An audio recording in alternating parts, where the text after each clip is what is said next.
Well, Chance the Rapper apologized on Twitter to Dr. Dre in particular. There were images behind him while on stage that were mocking the names and logos of some famous labels. And for Aftermath, the image said, "Can't Do Math Entertainment." And then there was like a fake mock-up of the logo for the label. Well, now Chance has gone to Twitter to apologize. He said, "When I went on the Be Encouraged tour, I made LED content to satirize and degrade major labels.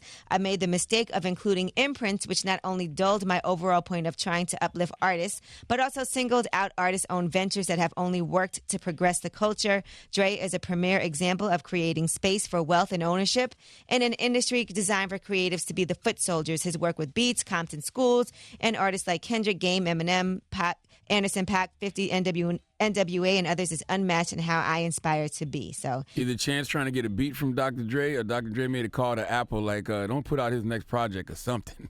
Something happened.